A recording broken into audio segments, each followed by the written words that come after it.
Salut les polyglottes, j'espère que vous allez bien. Dans cette vidéo, on va parler d'un sujet qui a plutôt un lien avec la psychologie, avec la sociologie. Bref, on va s'éloigner un peu de mon cœur de métier sur l'apprentissage efficace pour parler d'un thème qui est quand même très important dans l'univers des langues et qui va expliquer pourquoi il y a une minorité de langues qui se taillent le gros du gâteau et qui ont l'air de rallier énormément de locuteurs. Et à l'inverse, une majorité de langues qui vont aller de moins en moins bien jusqu'à disparaître. Et cette thématique, c'est l'effet de réseau. Alors, l'effet de réseau est principalement utilisé dans le monde de l'informatique et d'Internet. Et il va nous dire quoi? Tout simplement que dans un réseau, plus il va y avoir de personnes qui vont utiliser le réseau, plus il va sembler utile, et donc plus il y aura de gens qui vont le rejoindre. C'est-à-dire qu'il va y avoir un cercle vertueux qui va se mettre en place. Et ça, on peut le voir très bien avec les réseaux sociaux, parce qu'à partir des années 2010 principalement, on est rentré dans l'ère de massification des réseaux sociaux. Et c'est pour ça que, par exemple, un réseau social comme Facebook s'est imposé à plus de 2,8 milliards, je crois, d'abonnés, et à la quasi-totalité du gâteau. Et à l'inverse, il y a des petits réseaux sociaux un peu alternatifs, comme par exemple Mastodon, si vous connaissez, qui n'a que, je crois, 4,4 millions d'abonnés. Donc on n'est pas du tout sur les mêmes ordres de grandeur. Et les langues, c'est pareil. Les langues vont être un outil qui vont permettre de se connecter à un réseau.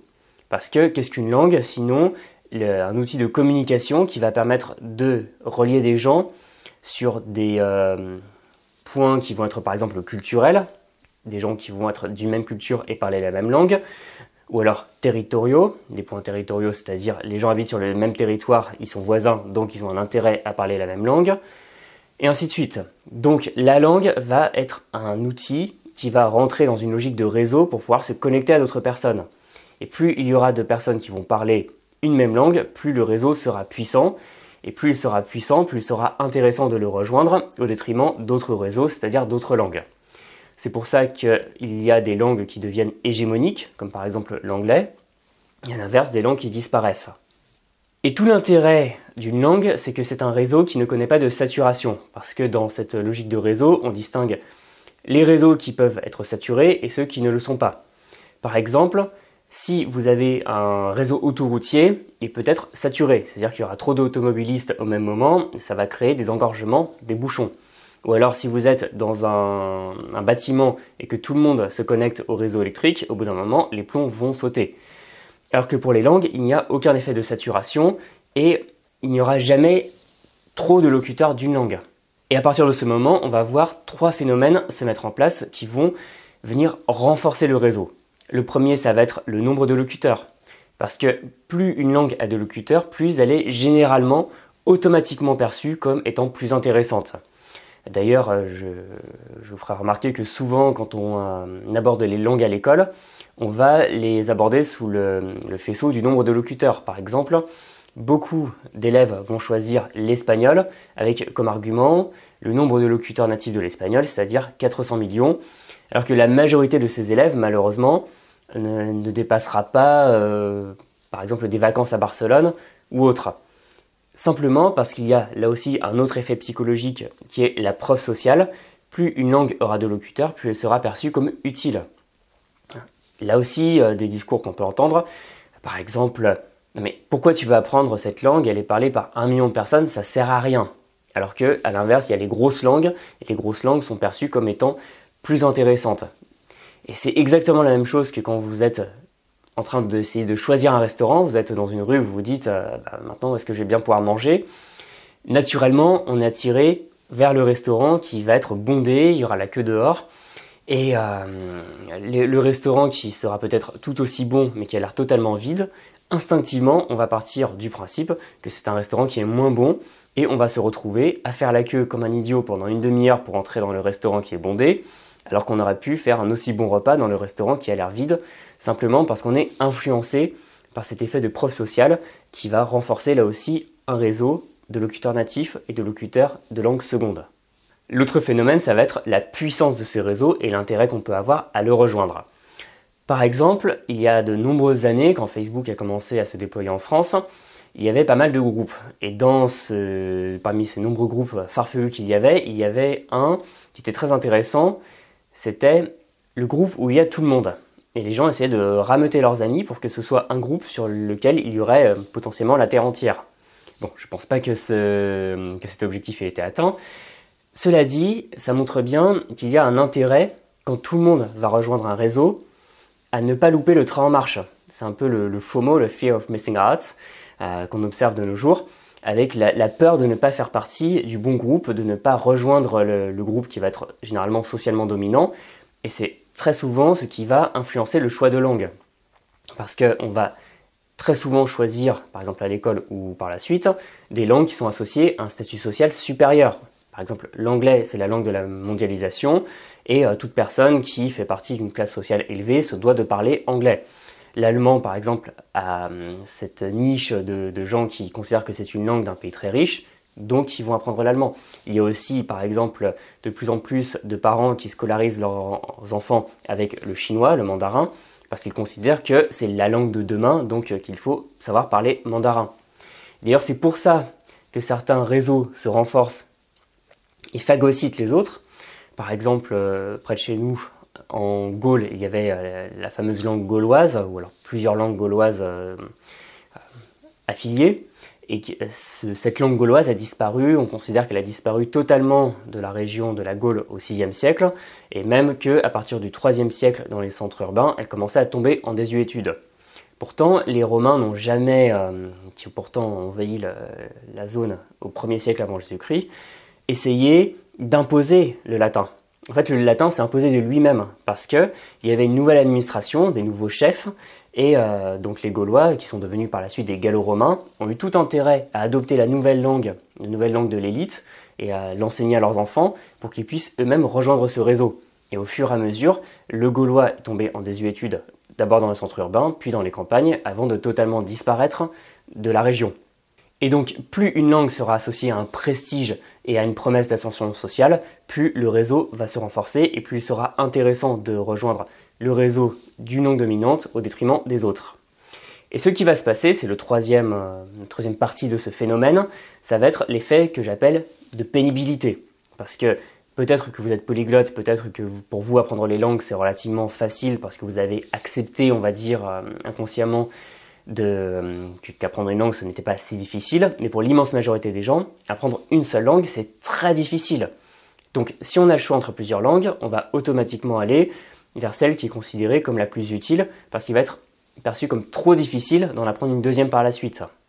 Et ça c'est la même chose pour tous les effets de réseau. Par exemple sur les OS d'ordinateurs, les systèmes d'exploitation, sur les suites bureautiques, par exemple quelqu'un qui va se mettre à, je sais pas, Office, il va se dire bon, je vais prendre Office, c'est celle où il y a le plus de monde, c'est celle où j'aurai mes habitudes, et après, une fois qu'on se demande si on va prendre autre chose, on se dit ah non, c'est difficile, j'ai vraiment mes habitudes, j'ai pas envie de changer, et c'est cet effet de pénibilité, c'est cet effet de réapprendre quelque chose à côté, et bref, de faire un effort surhumain pour changer de réseau, ce qui fait que plus un réseau est fort, plus il va créer une sorte de confort en son sein qui va amener les gens à y rester plutôt qu'à en changer. Et au passage, notons d'ailleurs que les langues généralement les plus parlées vont avoir une réputation de langue plus facile. Par exemple, l'anglais a une réputation qui est selon moi totalement fausse de langue facile. Je ne dis pas que c'est une langue plus difficile qu'une autre, loin de là, mais ce n'est pas pour autant une langue plus facile. Et pourtant, vu que c'est une langue qui nous entoure et qu'on prend un peu pour argent comptant, eh bien, on va considérer intuitivement que l'anglais est facile. A l'inverse, les autres langues vont être considérées, même si on n'y connaît rien, comme plus difficiles. Donc on va aller, là encore une fois, entretenir le réseau de la langue qui sera perçue comme la plus facile et ne pas se mettre aux autres langues qui seront perçues comme plus difficiles. Et la conséquence de tout ça, eh bien, à partir du moment où un certain réseau dépasse une masse critique d'utilisateurs, eh bien, il va commencer à s'auto-entretenir, à mettre en place un cercle vertueux. C'est-à-dire qu'à partir du moment où il y a suffisamment de gens dans le réseau qui le trouvent suffisamment intéressant, et en plus pour recruter d'autres personnes, eh bien il ne va faire que grossir, il va siphonner les autres. Et ça c'est très important, parce qu'à partir du moment où on a cette masse critique, tout va se mettre en place. C'est un peu, si vous voulez, comme si vous allez dans une sorte de soirée ou un événement festif le soir, et en fait il n'y a personne. À partir du moment où il n'y a pas assez de gens, et de gens d'ailleurs que vous trouvez intéressants, vous allez vous dire, bon bah je m'ennuie un peu, je vais peut-être aller à une autre soirée. C'est d'ailleurs pour ça que les boîtes de nuit essayent toujours de créer des queues interminables devant le bâtiment, c'est pour donner l'impression qu'il y a beaucoup de monde. Si les boîtes de nuit parfois font des réductions pour les femmes ou alors soirées gratuites pour les femmes, c'est pas pour rien, c'est pour les attirer et donc continuer à attirer du monde. Et à partir du moment où cette masse critique est en place, eh bien le réseau va continuer à grossir. Et à l'inverse, des réseaux qui passent sous la masse critique vont finir par désenfler. C'est pour ça, par exemple, qu'avant, il y avait un réseau social qui était assez dominant au milieu des années 2000, MySpace, si vous connaissez. Et à partir du moment où Facebook est arrivé et a proposé quelque chose de plus intéressant, c'est-à-dire plus propre pour les gens qui étaient à la base, qui a fait des études supérieures, eh bien, il a commencé à phagocyter, à voler les utilisateurs de MySpace qui ont fini par partir en masse. Et MySpace s'est retrouvé comme quelque chose d'assez ringard qui a fini par diminuer. Et ce cercle vertueux d'un côté et vicieux d'un autre va être tellement fort qu'au bout d'un moment, il va être non seulement peu avantageux de ne pas faire partie du réseau, mais aussi désavantageux. C'est pour ça qu'il va falloir un moment, par exemple, apprendre l'anglais, parce qu'on considère que si on ne parle pas anglais, on manque quelque chose. Et ça, sur les langues, ça se répercute sur tous les aspects. Par exemple, pour les éditeurs de méthodes de langue, d'applications de langue, j'ai pu avoir l'occasion de discuter avec pas mal de gens dans ce milieu, et ils vont me dire, par exemple, j'ai souvent entendu que pour certaines, l'anglais représentait 80% de leurs ventes, c'est-à-dire que 80% des produits que ces maisons d'édition ou autres vendaient, c'était pour apprendre l'anglais, et les autres langues, même des langues réputées importantes comme l'allemand, l'espagnol ou autres, se disputaient les 20% restants. C'est pour ça aussi que j'ai pu voir des gens qui se disaient déçus d'avoir lancé une méthode ou une appli pour une langue, sachant qu'il y avait de la demande à la base, mais que les résultats financiers ne suivaient pas. Ce qui fait que, à partir du moment où on veut proposer des choses en langue, il faut le faire sur l'anglais plutôt que sur le breton ou sur une langue qui est vue comme beaucoup plus minoritaire. Et ça, ce qui est intéressant, c'est qu'on peut aussi ajuster de manière naturelle ou non. Parce que bien sûr, le réseau dominant va souvent essayer de s'imposer. Par exemple, un pays, une culture qui va essayer de dominer les autres, va imposer sa langue. Et ça, on a pu le voir partout dans le monde et dans l'histoire, avec les politiques linguistiques. Par exemple, que ce soit la francisation, la russification, l'arabisation, la sinisation, etc. Donc une culture dominante qui va essayer de renverser un peu l'effet de réseau à son avantage. Ensuite, il peut y avoir un autre réseau, un peu un outsider, un réseau concurrent qui peut se renforcer si les conditions sont réunies. Par exemple, l'État d'Israël a mis en place une politique linguistique à partir de 1948 pour enseigner l'hébreu, qui, quelques décennies plus tôt, était quasiment une langue liturgique presque morte. Et grâce à un réseau d'écoles qui s'appelle les Ulpanim, ils ont pu en fait créer toute une communauté pour souder des juifs qui arrivaient du monde entier après la Deuxième Guerre mondiale et arriver à créer une communauté de langues et quasiment à rebâtir une langue qui était devenue une langue quasiment éteinte. Après, ça peut se passer avec plus ou moins de bonheur. Par exemple, c'est ce qui se passe en Irlande, parce que les autorités irlandaises essayent de mettre en avant la langue irlandaise, donc le gaélique irlandais, comme on dit, au détriment de l'anglais. Et en fait, ce qui est intéressant pour y être allé, c'est que vous allez voir des gens qui vont dire que l'irlandais c'est très bien, mais il n'y a même pas 40% des Irlandais qui considèrent qu'ils savent parler cette langue. Alors que l'école essaye de mettre énormément de choses en place. Il y a même des voyages linguistiques dans l'ouest de l'Irlande pour aller s'immerger. Si vous allez dans n'importe quelle ville irlandaise, vous voyez que la signalétique est bilingue et avant en irlandais. Le problème, c'est que malgré tous les efforts sincères des autorités, beaucoup d'Irlandais considèrent que l'irlandais c'est très bien. J'ai déjà entendu un Irlandais en parler en disant que la langue était entre de bonnes mains, mais que c'était un peu l'affaire des autres. Parce que malheureusement, le réseau irlandais est confronté au réseau anglais, qui est beaucoup plus puissant, parce que quand votre langue maternelle, c'est la langue mondiale numéro 1, il est très difficile après d'aller vers une autre langue qui n'est parlée que sur une petite île.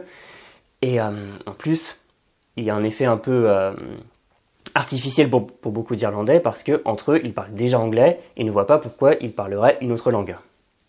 Ou alors, on peut voir une volonté de proposer une autre voie. C'est pour ça qu'il y a une cohabitation entre le géant Facebook et le petit Mastodon, qui est une sorte de vision alternative. Et c'est ce qui se passe avec l'espéranto, par exemple, parce que même si l'immense majorité des espérantistes n'ont aucune prétention à vaincre le statut de langue mondiale de l'anglais, à part certains qui sont peut-être un petit peu fanatiques, ils vont proposer cette langue comme une autre solution, une autre voie qui serait bâtie en opposition à l'impérialisme anglo-saxon, ce qui fait que plus d'un siècle après son apparition, l'espéranto a encore une certaine vie, encore une certaine vitalité et est une petite langue internationale. En bref, c'est par cet effet de réseau qu'on peut expliquer, avec l'ère d'Internet et de la massification des échanges, pourquoi certaines langues deviennent absolument dominantes, pourquoi tout le monde considère qu'il vaut mieux les utiliser parce que c'est se mettre dans le camp des gagnants, et à l'inverse, énormément de petites langues sont en train de péricliter. Il faut savoir qu'à l'heure actuelle, il y a à peu près 7000 langues sur Terre, et on considère, selon les estimations, que d'ici 2100, entre 50 et 90% de ces langues auront disparu. Parce qu'on est vraiment dans l'ère massive, dans l'ère de réseau, et ça ne va faire que renforcer les langues dominantes au détriment des autres. Et c'est d'ailleurs pour ça, quand on parle d'Internet, qu'il y a des pays qui essayent de cloisonner Internet. Par exemple, la Russie, l'Iran, la Chine essayent un peu de créer des intranets, pas forcément pour des questions linguistiques, mais parce qu'on voit que ça permet de se couper du réseau qui est vu comme dominant, et donc d'éviter que les gens qui sont à l'intérieur du réseau déguerpissent vers l'autre. Voilà, j'espère que cette vidéo qui était un peu spéciale vous a plu. En tout cas, je trouve que l'effet de réseau explique très bien la position dominante et de plus en plus dominante de l'anglais et pourquoi on va vers une disparition massive de langues d'ici la fin du XXIe siècle. Si ça vous a plu, n'hésitez pas, comme d'habitude, à vous abonner à cette chaîne, à nous dire en commentaire si vous avez appris une langue parce qu'elle était plutôt dominante, si vous vouliez rejoindre un grand réseau, ou au contraire, si vous avez voulu rejoindre un petit réseau parce que vous aviez des valeurs, des envies, une appétence pour une culture qui vous ont amené à préférer une petite langue, c'est toujours très intéressant. Et pour finir, vous pouvez toujours vous inscrire à mes contacts email privés, vous avez le lien dans la description, vous cliquez dessus et vous recevrez une mini-formation gratuite qui s'appelle 25 techniques pour apprendre votre vocabulaire qui vous aidera à apprendre soit une langue dominante, soit une langue plus petite parce que l'apprentissage du vocabulaire fonctionne toujours de la même façon. En tout cas, on se retrouve très bientôt, salut!